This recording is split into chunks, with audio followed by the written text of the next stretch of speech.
मंडळी आपण इथं घरामागं रोटा मारून सरी पाडून घेतलेली आहे पहा. मी तुम्हाला सांगितलं होतं की आपल्याला इथं बाहुबली गवत लावायचे हे पहा. तर ही सरी जी आहे ती 4 फुटी सरी पाडलेली होती. सऱ्या सरळ करून घ्यायचं काम चालू आहे या बाजूला हे पहा.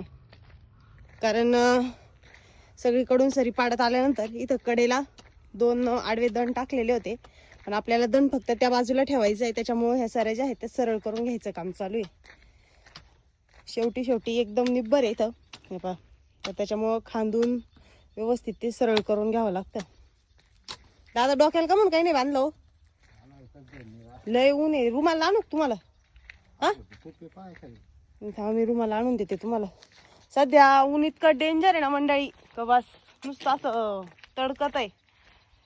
तर त्याच्यामुळे आम्ही ठरवलं की ऊन कमी झाल्यानंतरच इथं सरीमध्ये आपल्याला बाहुबली नेपियर जे आहे ते लावायचं आहे. कारण त्याचे डोळे पण जे आहेत ते नाजूक असतात आणि ऊन इतकं आहे की माती पण तापती आहे.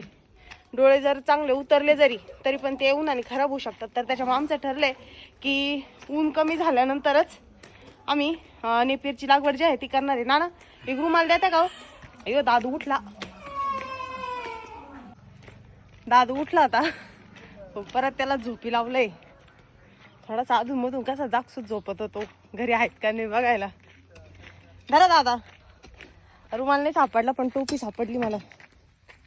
ऊन लय हो त्याच्यामुळं. पाणी आहे तुम्हाला इथं? आणले ना हे पहा मंडळी. तरी तर आपण बाहुबलीचं गवत जे आहे त्याची लागवड करणार आहे. त्याच्यासाठी स्टिकी आपण तयार करून ठेवलेले आहे. हे स्पेशल येण्यासाठीच ठेवलेलं होतं हे पहा. तर जरा ऊन कमी झालं त्याच्यानंतरच लागवड करायला आम्ही सुरुवात करणार आहे. बघू आता लावायला माणसं भेटलेत आहे, नाही तर 4-4, 5-5 साऱ्या घरीच लावावं लागणार आहेत. कारण सध्या कसं दिवाळीचे सणाचे दिवस आहेत तर त्याच्यामुळं लेबर भेटत नाही. बघू आता कसं ॲडजस्ट होतंय. घेते आवरून. आता दादूचा एक डुकला झालाय. दादू परत झोपलाय.